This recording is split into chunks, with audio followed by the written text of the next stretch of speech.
Om Swastiastu. Nah, saya dari kelompok 3, sebelum memaparkan materi yang akan saya berikan, alangkah baiknya saya akan memperkenalkan diri dan memperkenalkan nama-nama anggota dari kelompok saya. Yang pertama yaitu Iputu Gede Kusuma Sanata Dharma. Yang kedua yaitu Anak Agung Sagung Diah Sutari, yaitu saya sendiri. Yang ketiga Iwayan Robin Surya Pratama. Yang keempat Ide Bagus Yoga Andika. Dan yang terakhir Iputu Cahya Mulia Putra Wiratama. Nah, di sini kami akan memaparkan materi yaitu pendidikan dalam Upanishad dan relevansinya pada abad ke-21. Pendidikan dalam Upanishad dan relevansinya pada abad ke-21. Nah, di sini pada slide pertama saya akan menjelaskan mengenai definisi daripada Upanishad. Kata Upanishad didapat dari akar kata sat dengan prefiks ni yang artinya duduk. Yang dimaksud dengan duduk ini adalah aktivitas duduk di bawah dekat dengan guru spiritual dan bersikap yang baik mendengarkan ajarannya. Selanjutnya yaitu Upanishad adalah suatu teks kuno yang isinya merupakan bagian akhir dalam ajaran agama Hindu. Upanishad merupakan sebuah kebenaran yang tidak saja harus diketahui, tetapi juga dipahami sekaligus dipraktekkan dalam kehidupan sehari-hari. Jadi, tidak hanya diucapkan ataupun diingat di dalam pikiran, sebab dengan mempraktekkan ajaran ini, maka proses kesempurnaan bisa terus berjalan. Nah, selanjutnya pada slide berikutnya, yaitu menjelaskan mengenai pelaksanaan pendidikan dalam Upanishad yang akan dijelaskan oleh rekan saya yang bernama Ide Bagus Yoga Andika. Pelaksanaan pendidikan dalam Upanishad dibagi dua. Yang pertama, pelaksanaan pendidikan secara interaktif dengan guru atau yang disebut guru pulau, dan belajar tanpa bimbingan guru yang disebut swadhyaya. Terkait dengan hal ini, sumber-sumber yang digunakan untuk mendukung proses belajar terdiri dari sumber yang berasal dari guru atau guruta dan sastrata yang dapat dilihat dalam bentuk pusaka maupun referensi lainnya. Yang dimaksud dengan guru adalah orang tua sendiri atau guru reko, guru profesional atau guru wakil, dan pemerintah atau guru wisesa. Bahkan pada tahap tertentu, sebagai sumber belajar adalah Brahman atau yang disebut Tuhan sebagai guru swadhyaya, dalam sakti sebagai sumber dari segala sumber pencerahan atau Brahma hidup dan ilmu pengetahuan yaitu saraswati. Om Swastiastu.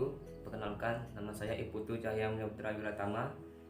Nah, di sini saya akan menjelaskan tentang slide kelima, yaitu di sini ada beberapa materi. Saya jelaskan dulu. Pendidikan menurut Upanishad merupakan usaha pendewasaan diri melalui berbagai perubahan berdasarkan pengkondisian lingkungan secara internal, eksternal. Hal ini sesuai dengan teori behavioris dan kesadaran mandiri menyusun bahannya sesuai internal. Hal ini sesuai dengan teori konstruktivis. Jadi teori behavioris adalah sebuah teori yang dianut oleh Geek dan Berlins tentang perubahan tingkah laku sebagai hasil dari pengalaman, seperti itu. Beberapa ilmuwan yang termasuk pendiri dan penganut teori ini antara lain yaitu Thorndike, Watson, Hull, Guthrie, dan Skinner. Dan teori ini selalu berkembang menjadi aliran psikologis belajar yang berpengaruh terhadap arah pengembangan teori dan praktik pendidikan dan pembelajaran, yang dikenal sebagai aliran behavioristik Aliran ini menekankan pada terbentuknya perilaku yang tampak sebagai hasil belajar. Teori behavioristik dengan model hubungan stimulus responnya mendukung orang yang belajar sebagai individu yang pasif. Seperti itu.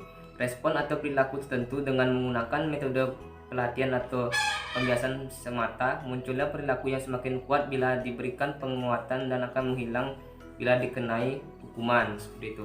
Mungkin ini sedikit teorinya sedikit seperti agak seperti pemaksaan juga dikit. Dan teori konstruktivisme yaitu didefinisikan sebagai pembelajaran yang bersifat generatif, yaitu tindakan mencipta sesuatu makna dari apa yang dipelajari. Konstruktivisme sebenarnya bukan merupakan gagasan yang baru. Apa yang dilalui dalam kehidupan kita selama ini merupakan himpunan dan pembinaan pengalaman demi pengalaman.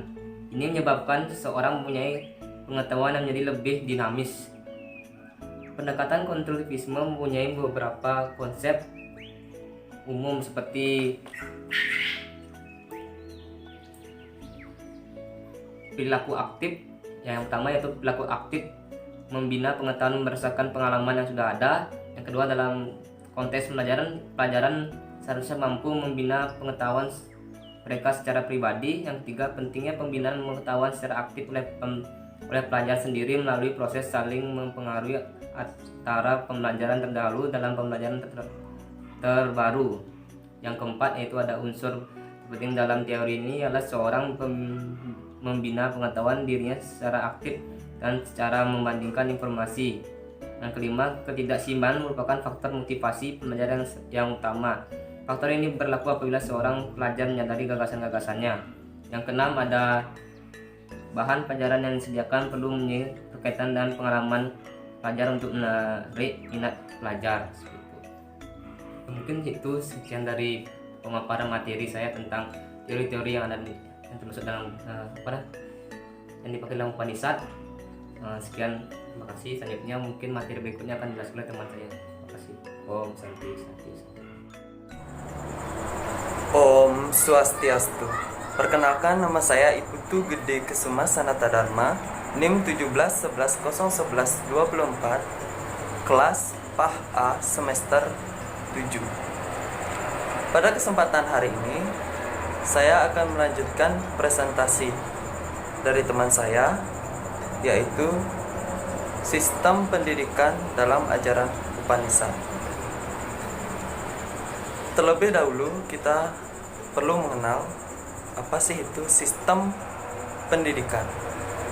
Nah, sistem pendidikan adalah suatu strategi atau cara yang akan dipakai untuk melakukan proses belajar mengajar dalam mencapai tujuan agar para pelajar tersebut dapat secara aktif mengembangkan potensi di dalam dirinya yang diperlukan untuk dirinya sendiri dan masyarakat. Jadi, ada 3 bagian-bagian yang terdapat di dalam sistem pendidikan itu sendiri demi memperoleh atau mendapatkan sebagaimana yang diharapkan, sehingga itu tertuju dengan sistem pendidikan itu sendiri. Jadi seperti itu. Kemudian lanjut dengan sistem pendidikan di dalam ajaran Upanishad. Nah, apa sih itu? Nah, di sana terdiri dari 3. Yang pertama ada sisya.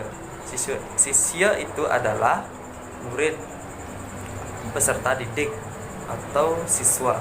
Nah, di mana siswa itu meroleh ilmu pengetahuan, keterampilan maupun mengubah tingkah laku menjadi lebih baik.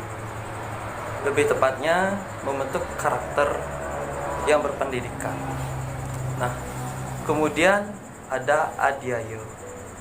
Adhyaya itu merupakan guru dalam proses belajar, di mana guru itu belajar berinteraksi dengan siswanya, dengan kata lain memahami karakter siswa tersebut seperti apa,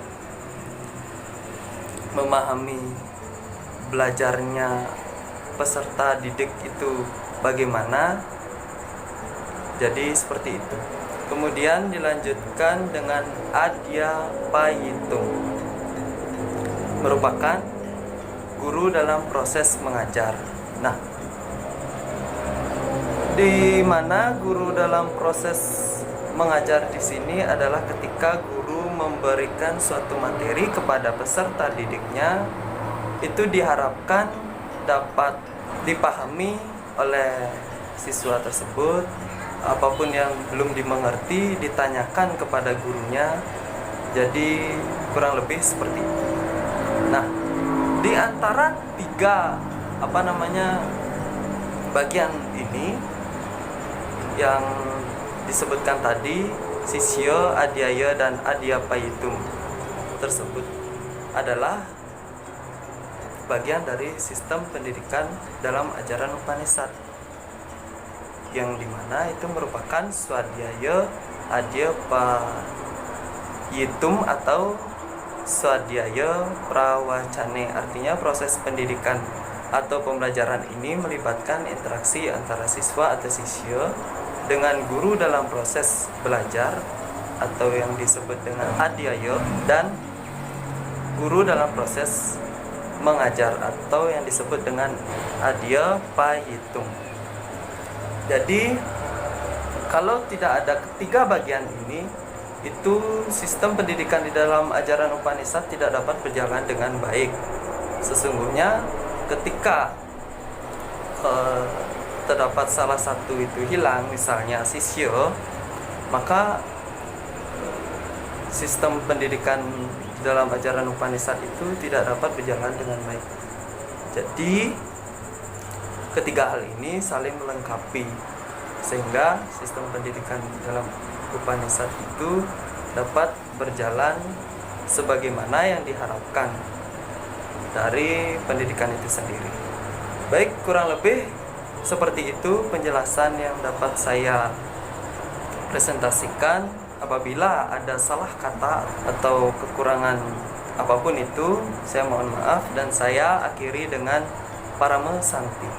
Om Santi Santi Santi Om. Relevansi antara Upanishad dengan pendidikan pada abad ke-21 terdapat ada 3 relevansi. Yang pertama adalah adanya sifat Anadi dan Ananta. Maksud dari Anadi dan Ananta ini, sistem pendidikan di dalam Upanishad adalah mengajarkan tentang ajaran-ajaran Weda.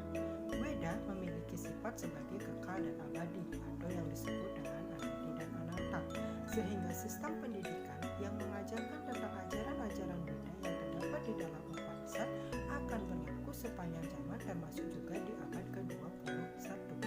Relevansi yang kedua antara Upanishad dengan pendidikan abad 21 adalah terjadinya perubahan sistem pelaksanaan pendidikan, di mana sistem pendidikan di zaman Upanishad adalah bersifat konvensional ataupun bersifat manual, yaitu pendidikannya dilakukan di tengah hutan dengan menggunakan media-media yang bersifat manual yang berada di alam. Sedangkan pendidikan di abad ke-21 adalah menggunakan ataupun memanfaatkan kecanggihan ataupun kemajuan dari penggunaan teknologi informasi dan komunikasi, sehingga sistem pelaksanaan pendidikan di zaman Upanishad tidak bisa diterapkan lagi pada abad ke-21 akibat dari perkembangan dan kemajuan teknologi di abad ke-21. Relevansi yang ketiga di antara Upanishad dengan pendidikan abad 21 adalah terjadinya kurang ketertarikan terhadap ajaran agama Hindu. Kurang ketertarikan terhadap ajaran agama Hindu ini terjadi akibat dari pengaruh kemajuan teknologi informasi dan komunikasi. Generasi-generasi di abad ke-21 menganggap pendidikan tentang ajaran agama Hindu adalah pendidikan yang bersifat kuno, sehingga generasi-generasi di abad ke-21 lebih mementingkan pendidikan yang berdasarkan terhadap keduniawian yang dapat memuaskan nafsu dan kepuasan indera-inderanya yang terhadap keduniawian, sehingga tergerusnya pendidikan tentang ajaran agama Hindu, sehingga tidak lagi ketertarikan terhadap ajaran-ajaran agama Hindu. Berdasarkan penjelasan tersebut mengenai pendidikan dalam Upanishad dan relevansi pendidikan di abad ke-21, dapat kami simpulkan bahwa Upanishad yang menghasilkan ajaran yang sekarang kita sebut dengan kitab Upanishad masih memiliki relevansi sampai sepanjang zaman, karena kitab Upanishad mengajarkan tentang ajaran-ajaran yang terdapat di dalam Weda. Perlu kita ketahui bahwa sifat Weda adalah bersifat anadi dan ananta, yang artinya akan tetap relevan dengan perkembangan zaman sampai kapanpun. Yang menjadi suatu permasalahan atau problematika mengenai pendidikan Upanishad di abad ke-21 ini adalah mencari seorang guru kerohanian yang memang benar-benar mampu mengajarkan filsafat Upanishad seperti zaman dahulu. Selain itu juga, semakin sedikit juga generasi-generasi di abad ke-21 atau manusia modern untuk tertarik untuk belajar agama dengan sungguh-sungguh, karena mereka lebih tertarik terhadap memuaskan nafsu dan kepuasan indrianya terhadap keduniawian. Jadi, masalahnya bukan terhadap ajaran-ajaran Weda yang diajarkan di dalam Upanishad yang tidak